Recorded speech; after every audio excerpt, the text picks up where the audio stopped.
Are you ready to learn the truth about what life was really like in the twilight years of an era marked by lavish gowns and strict manners?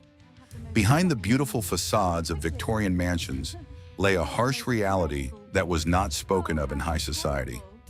We're used to seeing this era through the lens of luxury and parties, but today we'll lift the veil of secrecy to reveal something that will truly surprise you.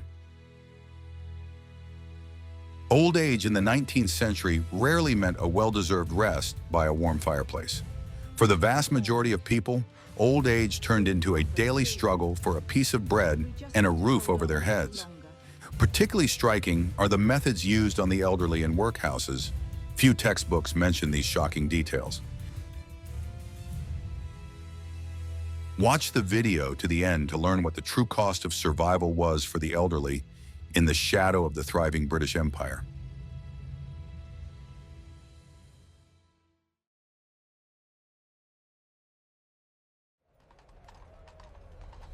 What if everything you were taught is outdated? In the 19th century, respect for age ended exactly where financial insolvency began. British society at the time judged a person solely by their ability to work and generate a regular income.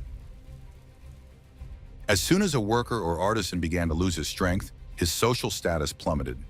Yesterday's respected head of a large family became a burden to his own younger relatives.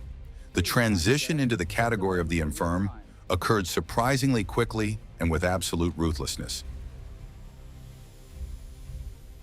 The loss of independence became the most severe ordeal for the proud members of the Victorian era.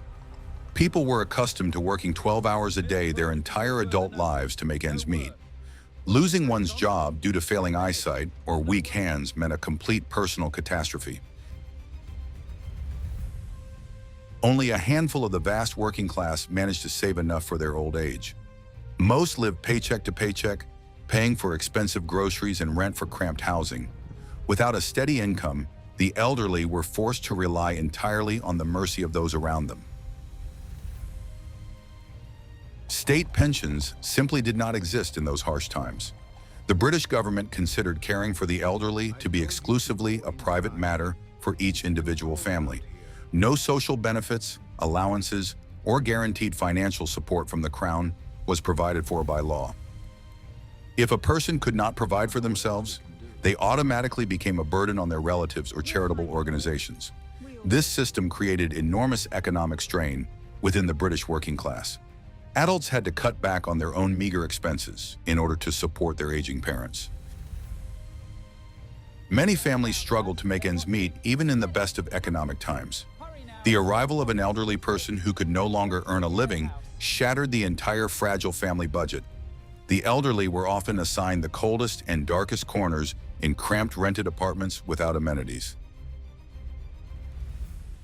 Meal portions for non-working family members were noticeably reduced to save on food. The elderly tried to be as inconspicuous as possible so as not to irritate the breadwinners, who were exhausted after a hard shift. The feeling of their own utter uselessness poisoned every new day for the elderly. The elderly people's clothing presented an incredibly sad and depressing sight. These were garments that had been altered and mended countless times, long since having lost their original color and shape. The elderly wore out long coats and frock coats bought decades ago during better times. The fabric had thinned with age, buttons were missing, and the edges of the collars were frayed down to the threads.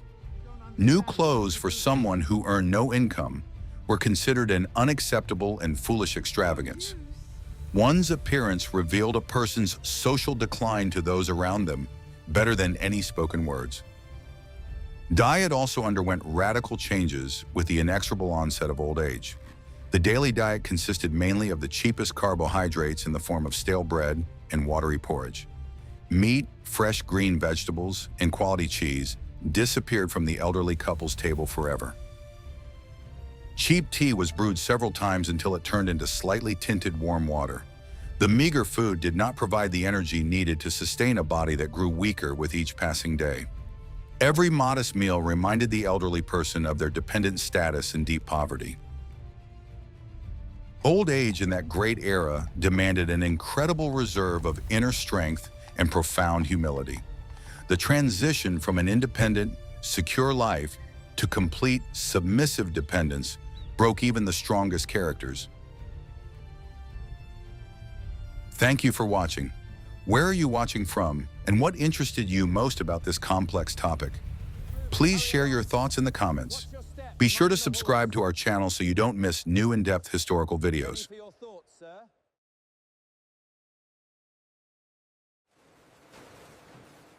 I discovered this by accident. The factory production system of Victorian England ground down any human resources with absolute ruthlessness. Employers sought only maximum profit and had absolutely no intention of paying those who worked slower than the rest. As soon as an experienced weaver or mechanic's movements lost their former precision, he was immediately replaced by a new employee. A line of young, energetic candidates always stood patiently at the iron gates of any large factory. An aging worker instantly found himself on the street without severance pay or any bright prospects. Factory conditions wore people down long before they reached the formal retirement age. By the age of 50, many factory workers looked like ancient elders due to the incredibly heavy, monotonous labor. The constant roar of the iron machines robbed people of their hearing, and the ever-present coal dust settled thickly in their lungs. The lack of natural sunlight and 14-hour workdays systematically destroyed their health. When a person could no longer stand steadily at the conveyor belt, they became completely useless to the growing industry. Factory owners felt not the slightest responsibility for those who had devoted their entire lives to their thriving enterprises. Relatives were far from always able to lend a helping hand to an older family member who had been laid off. The working-class neighborhoods of the capital were overcrowded, and often 5 or 6 adults were crammed into a single room. An extra mouth to feed meant that all the other family members would have to go hungry every single day. Quarrels over a lack of money and food became an absolutely common occurrence in such unbearably cramped conditions. Elderly parents felt immense guilt for taking crumbs away from their own younger relatives.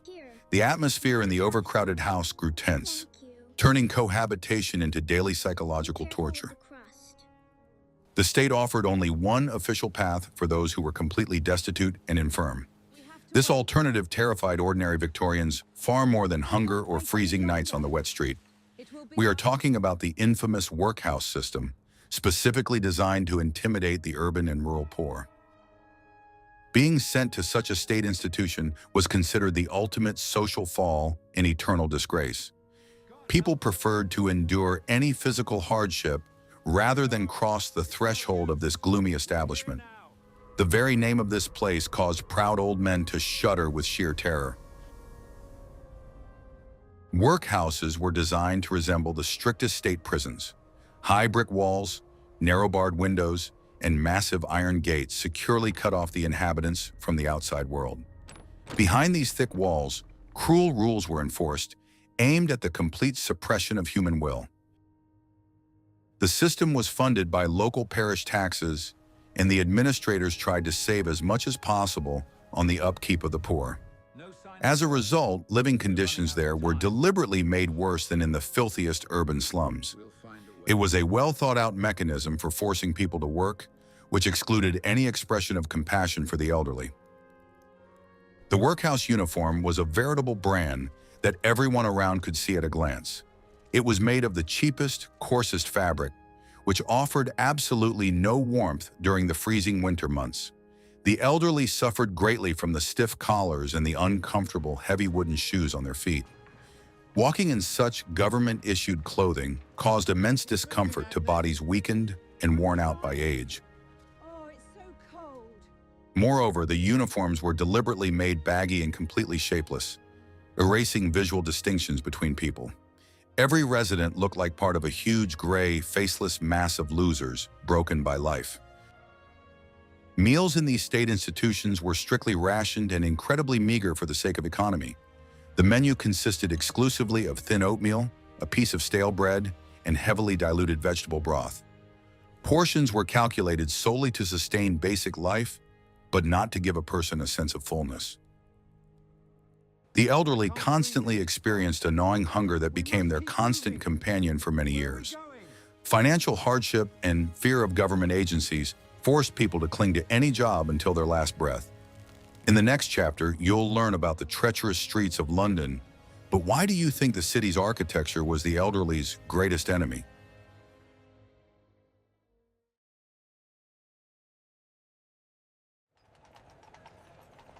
Something you've never seen before. Victorian London was a city of endless tall staircases, steep inclines, and insurmountable thresholds.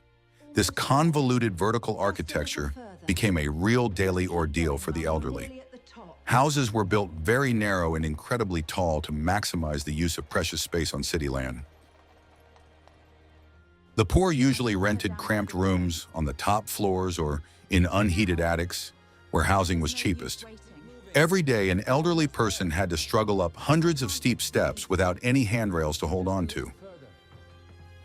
Climbing such a steep staircase demanded incredible physical effort from a frail, aging body. The wooden steps were often very slippery from dampness or covered with a thick layer of sticky street mud. There was practically no artificial lighting in the stairwells, as kerosene lamps were considered an unaffordable luxury. The elderly had to make their way in complete darkness, carefully feeling their way with their feet and leaning against the cold brick walls. Falls on such staircases were a common occurrence and often resulted in severe bruises or fractures. The architecture of the vast city was utterly unfriendly to those who had permanently lost their youthful agility. The problem of staying warm was just as acute for the elderly as the problem of moving around safely. The fireplaces in cheap attic apartments were tiny and provided very little actual heat. Coal was always sold in small portions at greatly inflated prices, specifically for the poorest buyers. The elderly had to wander the cold streets for hours in search of discarded planks or scattered coal dust. The meager fuel they gathered was saved exclusively for the coldest nights, preferring to freeze during the day. The biting cold easily penetrated the thin walls, turning their homes into veritable ice-cold tombs. In poor working-class neighborhoods, the water supply was most often located right on the open, paved street. This meant that for every precious drop of water, one had to struggle down into the courtyard with a huge jug. In winter, the iron spouts froze, and the elderly had to wait a long time for their stronger neighbors to thaw the pipes. The process of doing laundry or simply washing one's face turned into exhausting and time-consuming physical labor. The lack of clean water made it completely impossible to maintain even the most basic personal hygiene. Such daily hardships accumulated, turning everyday lived into a real struggle for survival. The Victorian-era transportation system also completely excluded the elderly and infirm poor. City omnibuses and private cabs were too expensive for the average person without a stable, substantial income. The only affordable way to get around the city was on one's own feet, worn down by years of hard labor. Just to reach a free charity soup kitchen or a parish church, one had to walk several long miles. These forced walks drained the last of their strength and took up a good half of the daylight hours. The city's transportation infrastructure existed only for young, perfectly healthy, and wealthy citizens. Every tiny detail of the cityscape constantly reminded the elderly of their physical vulnerability. Tall, unlit staircases, thick, toxic smog, cold rooms, and dirty streets formed a hostile stone labyrinth. Surviving in such a vast city was possible only with an iron will and incredible physical endurance. This was a carefully concealed side of Victorian grandeur that was not reported in the capital's grand newspapers.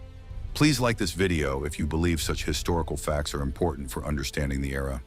Your support really helps our channel grow and produce new, high-quality content.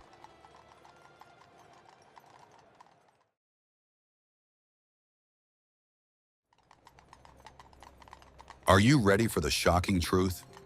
The life of domestic servants in wealthy mansions seemed like a real fairy tale compared to grueling factory labor. Maids, stately footmen, and experienced cooks slept in warm rooms and ate the leftovers of sumptuous meals from the master's table. They wore beautiful uniforms and were relatively safe behind the thick stone walls of spacious estates. However, this domestic stability was merely a temporary illusion that crumbled instantly with the first signs of aging.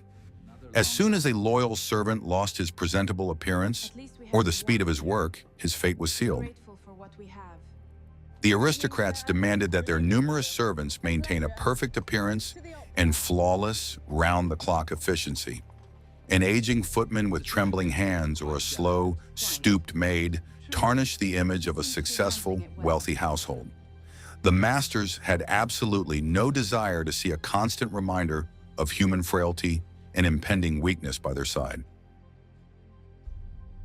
Therefore, dismissal took place very quickly, without unnecessary sentimentality or long, emotional farewells at the door. Yesterday's loyal servant, who had devoted 30 years of his life to a noble family, received a meager payout and an order to leave the house. There were, in principle, no pensions, compensation, or severance pay for domestic servants. Once out on the street, former servants faced a harsh reality for which they were completely unprepared. For decades, they had lived carefree, with everything provided for them, without worrying about paying bills or buying firewood and coal. They had no housing of their own, no basic furniture, and not even ordinary warm civilian clothing. Saving up a substantial sum of money on their very modest wages was practically an impossible task. Many servants had spent their entire lives sending their earnings to their poor relatives in a distant, remote village. Now they suddenly found themselves in the position of beggars, desperately in need of any outside help. Some kind-hearted aristocrats showed mercy and kept their old loyal servants on their estates. They were entrusted with the lightest work, carefully mending linens, leisurely polishing the family silver, or tending to the wardrobe. However, such cases were rather a very rare exception to the general harsh capitalist rule. Most members of the upper class treated their servants exclusively as easily replaceable expendables. Replacing an old worker with a young one was far easier and cheaper than engaging in unnecessary charity. The era of burgeoning capitalism dictated its ruthless laws even within the walls of the most noble estates. Pride prevented many from asking for help from their formerly successful colleagues or old friends. They preferred to hide in the dark alleys of London's slums, slowly fading away from deprivation and deep despair. Their shiny embroidered livery was forever replaced by dirty, foul-smelling, tattered rags.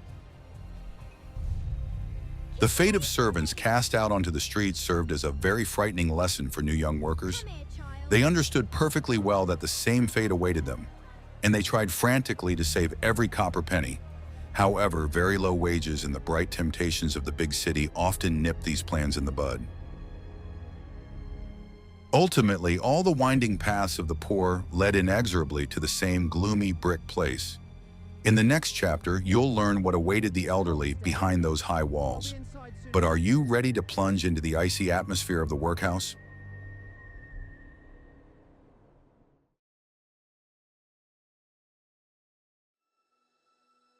The architecture of the massive workhouse was designed with a single, clear purpose: to inspire awe and a desire to stay far away. These gloomy buildings resembled giant, soulless factories for the mass production of despondency and absolute submission. The high walls were built of rough gray stone, and the few windows were securely barred with massive iron grates. Inside, there was a complete absence of any decorative elements, paintings, or even paint in warm, eye-pleasing tones. Long, dark corridors connected spacious, cold dormitories designed to hold dozens of identical iron beds. The space was organized solely so that the guards could monitor every move of the intimidated inmates. The daily schedule at the state institution was planned down to the minute and never changed for years.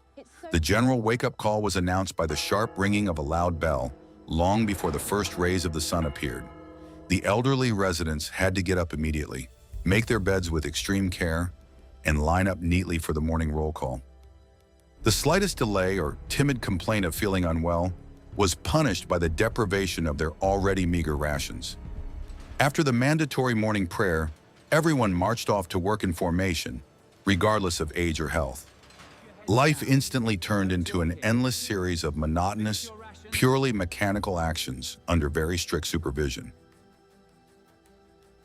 Labor was the main tool of re-education and harsh punishment in the system of parish workhouses.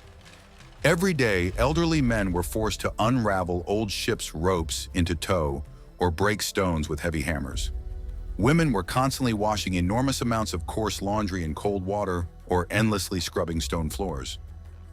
This work rarely served any practical purpose and was devised solely to exhaust people as much as possible. The elderly men's fingers were covered in calluses and their backs bent low under the unbearable weight of utterly impossible tasks.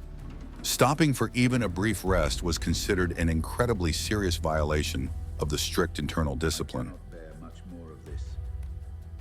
Punishments for even the slightest infractions were incredibly harsh and absolutely inevitable for everyone. A single careless word at the dinner table or a moment's delay at work could easily result in being deprived of dinner. More serious violations were punished with prolonged isolation in a dark, cold punishment cell for several endless days. The guards very often displayed unjustified harshness, openly relishing their unlimited power over helpless people. Complaining about their actions was completely useless, as the administration always blindly supported the guards.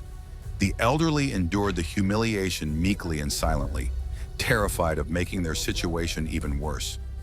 Medical care in such harsh environments was purely perfunctory and superficial. The local exhausted doctor rarely visited and wasted no time on a thorough examination of the large stream of patients. Treatment usually consisted of dispensing generic, cheap, bitter concoctions for absolutely any age-related ailment. Elderly people with chronic joint problems or frailty were left without any real qualified care. Complaints of severe illness were almost always viewed as a blatant attempt to shirk mandatory hard labor. No one cared about the health of the workhouse's inhabitants as long as they could stand on their own 2 feet. The workhouse was practically a perfect state machine for the destruction of all human dignity.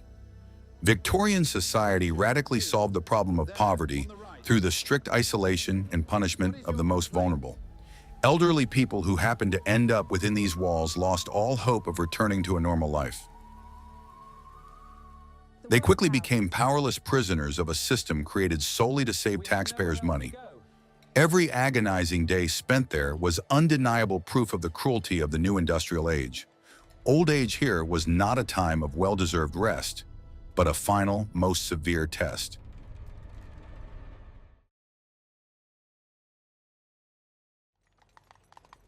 A secret passed down from generation to generation. The most unbearably cruel rule of the workhouse was the mandatory and immediate separation of all families. As soon as a frail, elderly couple crossed the threshold of this institution, they were immediately and rudely torn apart. The weeping men were sent to one wing of the enormous building, and the women to a completely different one, behind a high fence. This policy was dryly justified by the need to maintain strict discipline and complete order within the institution. In reality, however, it became the most inhumane tool of psychological pressure against defenseless elderly people. Spouses who had lived peacefully together for 40 or 50 years were forever deprived of the chance to see one another. They were strictly forbidden to speak, secretly exchange notes, or even accidentally meet in the spacious inner courtyard. The wings of the enormous building were securely isolated by high brick walls and locked iron doors. The elderly could only catch a fleeting glimpse of a familiar, beloved silhouette during the mandatory Sunday service in the chapel. Brief glances through the aisles between the wooden benches became their only available means of communication. Any attempt to speak to a spouse was met with immediate and very severe physical or solitary confinement punishment. This forced, sudden separation broke people down much faster than constant hunger or cold cells. For many elderly couples, their long-standing relationship was the only bright spot in a bleak existence. They were accustomed to tenderly caring for one another, sharing rare moments of joy and providing powerful support during difficult times. Losing the person closest and dearest to them in such a hostile place caused the deepest, most severe depression. The elderly quickly lost their will to live and any motivation to fight for each new day. Forced separation became an absolutely unbearable burden, forever emptying their souls.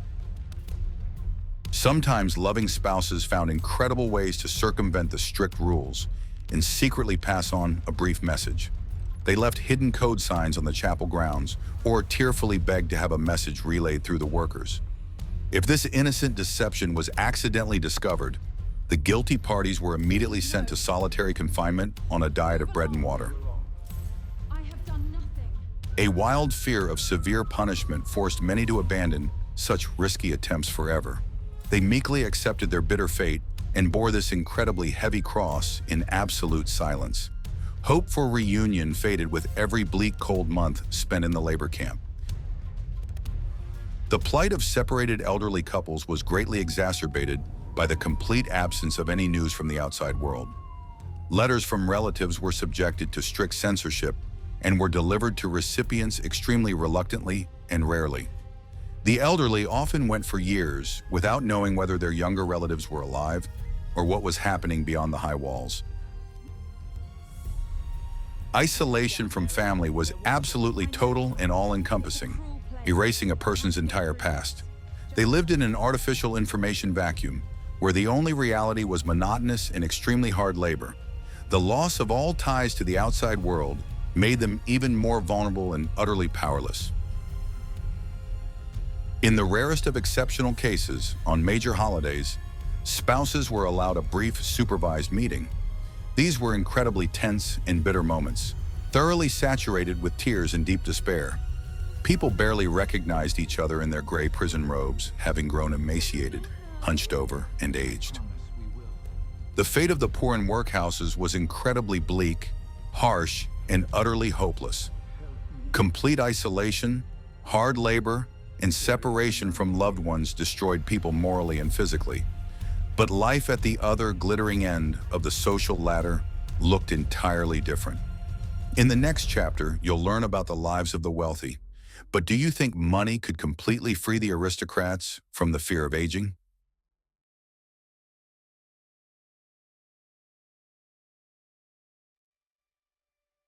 For members of the upper class in Victorian society, the aging process unfolded under entirely different conditions. Wealthy aristocrats and successful industrialists spent their twilight years in incredibly comfortable country estates. They were always surrounded by crowds of devoted, quiet servants, ready to fulfill any whim at the very first request. Spacious, bright rooms were heated by huge, roaring fireplaces, keeping the London cold from seeping in. High-quality, expensive clothing, made of fine, soft wool and silk, ensured constant warmth and incredible comfort. Wealthy, noble elders had absolutely no idea what street hunger or exhausting physical labor was. The diet of wealthy elderly people always remained very varied, fresh and nutritious. Personal French chefs prepared special, easily digestible dishes made from the finest meats, rare vegetables, and fruits. Expensive collectible wines and high-quality broths, which sustained their strength, were always part of the daily diet. The finest ingredients were sourced from their own farms or ordered from elite London purveyors to the court. Excellent nutrition helped wealthy elders maintain mental clarity and physical activity for much longer. Food was not merely the fuel necessary for survival, but a refined daily gastronomic pleasure. The high social status of an aging lord or wealthy banker always remained absolutely unshakable. In high society, age was often associated with profound wisdom, vast experience, and unquestionable authority.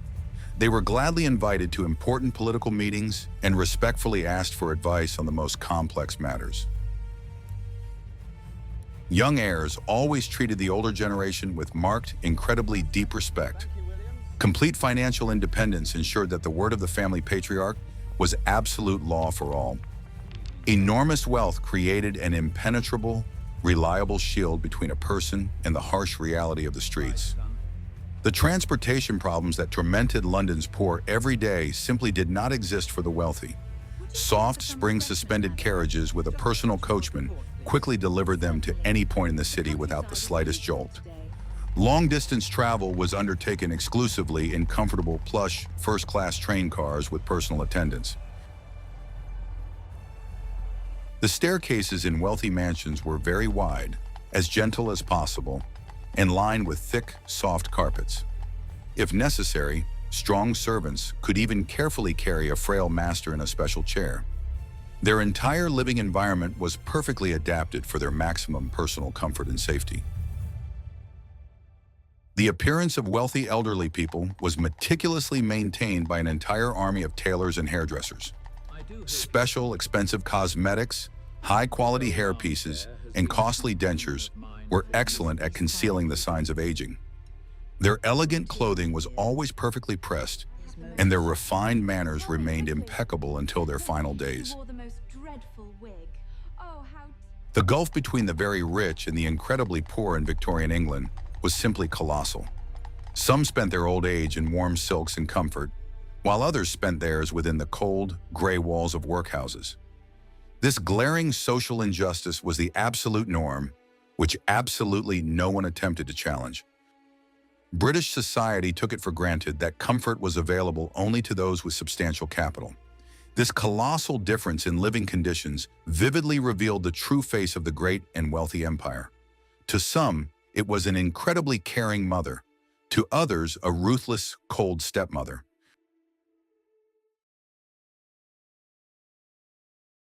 safe travels, my dear. Between the poles of absolute luxury and utter poverty lay a complex system of private charity. The Victorian era became a time of unprecedented flourishing for various philanthropic societies and local parish initiatives. Wealthy citizens considered it their moral duty to offer at least some help to those who found themselves in difficult life situations. Free soup kitchens, small shelters for widows, and mutual aid funds sprang up throughout the grey streets of London. This active involvement was often motivated by religious convictions and a desire to atone for one's own sins. Charity became an incredibly fashionable trend among bored aristocratic ladies and the wealthy wives of factory owners. However, this charitable aid was never given out just like that, without a prior strict assessment of the applicant. Victorians very strictly divided the poor into those worthy and those unworthy of receiving any material support. The first category included only hardworking elderly people who had lost their jobs through no fault of their own and were not known for drunkenness. Vagrants and people with even the slightest questionable reputation fell into the second group and were completely denied any chance of assistance. Special, strict inspectors visited the homes of applicants, meticulously checking their moral character and the cleanliness of their dwellings. Obtaining the coveted voucher for free coal or a bowl of soup was a difficult bureaucratic ordeal. Parish-based local assistance, known as home help, was a poor alternative to the dreadful workhouses. Local authorities sometimes provided the elderly with small sums of money or the cheapest foodstuffs. This support allowed the elderly to remain in their cramped rooms and stay with their spouses. The weekly payments were minuscule and barely covered the cost of the cheapest loaf of bread. Nevertheless, the elderly fought desperately for the right to receive even this meager form of support. It preserved their last shreds of independence and spared them the humiliating prison garb of the workhouse. Despite the scale of the charitable movement, this system had numerous critical systemic flaws. Aid was distributed very unevenly. There were many funds in wealthy neighborhoods, but catastrophically few in the slums. Charity providers very often imposed their strict religious views in exchange for a bowl of hot soup. Beggars were forced to demonstrate absolute submission and endlessly thank their saviors. For proud people, it was utterly unbearable to endure the condescending attitude of well-dressed inspectors. Many preferred to quietly go hungry rather than be subjected to this humiliating moral control. Specialized mutual aid funds also emerged within close-knit factory work collectives. Workers contributed a few pennies a week to a common pot in case of sudden incapacity to work. However, these funds very often went bankrupt due to economic crises or dishonest treasurers. The small sums accumulated were rarely enough to last for the long years of life after retirement. Nevertheless, this was the working class's first tentative attempt to create a social insurance system. People understood perfectly well that they could only rely on the solidarity of fellow destitute laborers. Charity went some way towards softening the harsh edges of the ruthless capitalist system but it did nothing to change its very essence. The elderly poor remained forever at the mercy of others' kindness and complex macroeconomic circumstances. Their lives were a constant struggle to strike a balance between what remained of their pride and their instinct for survival. Each new day was like the one before in its gray hopelessness and struggle for crumbs. There were still many long and difficult decades ahead before the dawn of a brighter era of social security. 19th century England continued to test its citizens' resilience with incredible severity.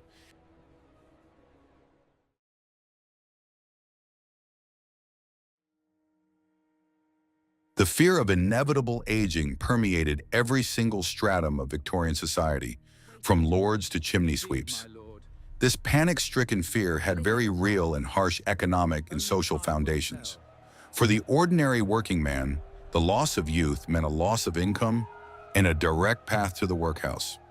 For a wealthy aristocrat, aging carried the threat of losing influence in society and one's former physical attractiveness.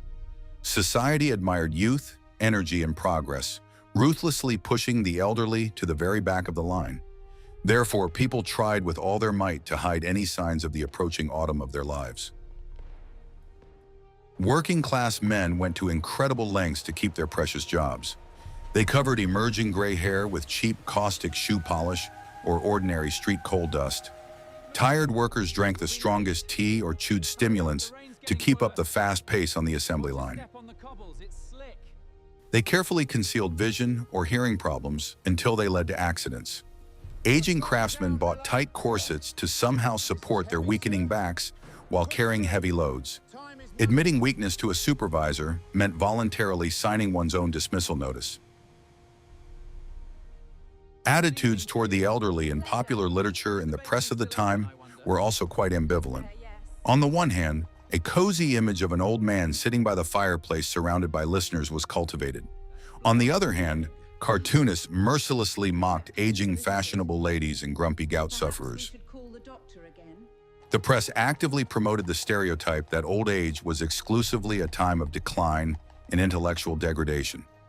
These cultural codes placed immense psychological pressure on people, causing them to feel deeply ashamed of their age. Being old in an era of grand industrial triumphs was considered almost socially indecent. This psychological pressure led many elderly people to begin believing in their own worthlessness. Older people tried to take up as little space as possible and speak as little as possible. They constantly apologized for their slowness and frailty to their younger relatives. A deep sense of guilt for still requiring care became their constant companion. This learned, submissive helplessness destroyed their sense of self far more quickly than any physical ailments. Society was incredibly successful in instilling in them the terrifying notion of their absolute social uselessness. Attempts to look younger often led to tragicomic situations and even greater problems. The use of highly toxic, cheap cosmetics containing lead destroyed the skin and caused serious poisoning. Tight corsets led to frequent fainting spells and deformation of internal organs in older women. The desperate attempts of the elderly to perform heavy labor resulted in severe injuries to their backs and joints. Ignoring the natural limitations of old age only accelerated the body's physical deterioration. But the fear of losing status compelled people to risk their health time and again. Old age was the final, harsh test that laid bare the ugly truth of human life. It starkly revealed the true value of wealth, the loyalty of servants, and the love of relatives. Those without a reliable financial cushion quickly realized their absolute vulnerability. It was a harsh time, when illusions shattered against the hard stones of London's cobblestones.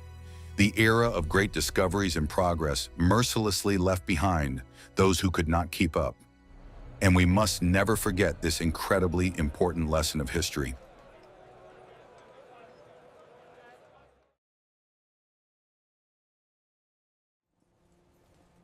As we conclude our story, it is important to highlight the most significant feature of the Victorian perception of old age. In that incredibly harsh era, old age was never associated with a well-deserved and peaceful rest. The concept of retiring to happily enjoy life simply did not exist in the minds of most people. Life was a continuous process of grueling labor, interrupted only by the complete decline of physical strength.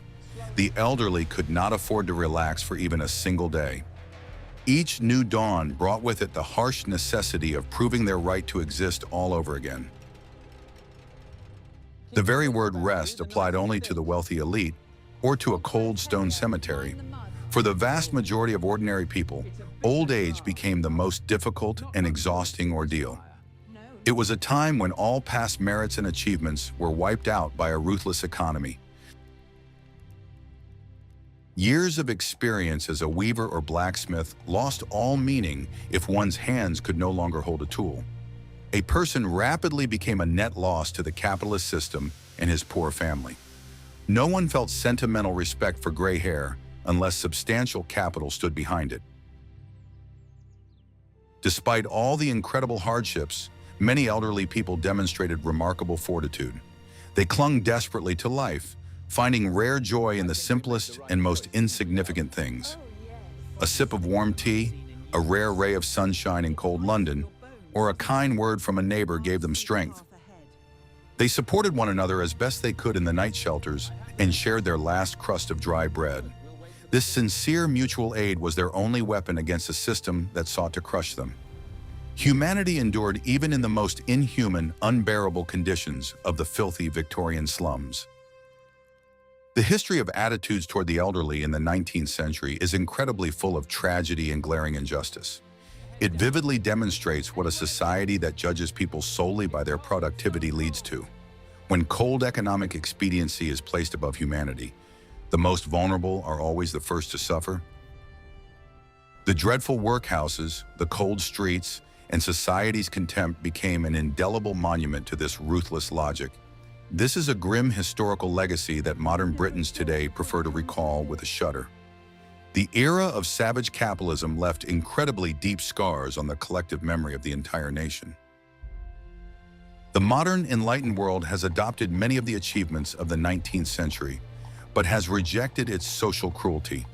Today, the right to a secure and peaceful old age is considered an absolute basic standard of a civilized society.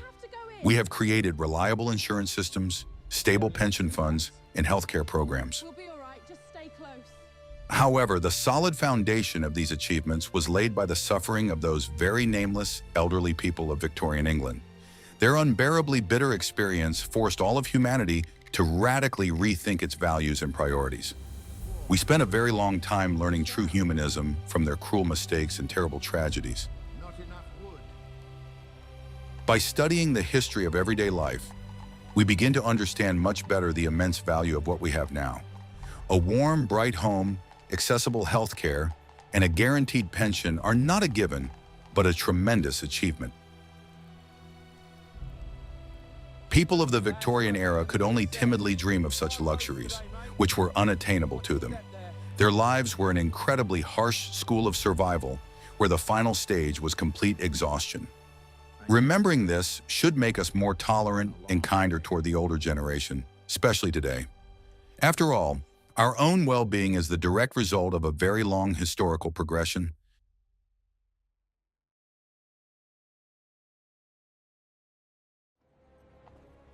The autumn of life in the era of lavish gowns and top hats was an incredibly bleak and cold time. Old age was a grueling ordeal that required an iron will just to make it to the next morning. It was a constant battle against hunger, a heartless system, and one's own failing body. And in this battle, ordinary people often demonstrated far more courage than soldiers on the battlefield. The story of their survival deserves immense respect and very deep reflection by future generations. They never gave up, leaving us with invaluable experience in overcoming the darkest of times. But I must live. What lessons from the Victorian era do you think remain relevant today? Suggest topics for future videos you'd like to see on our channel in the comments. And don't forget to subscribe so you don't miss new historical investigations.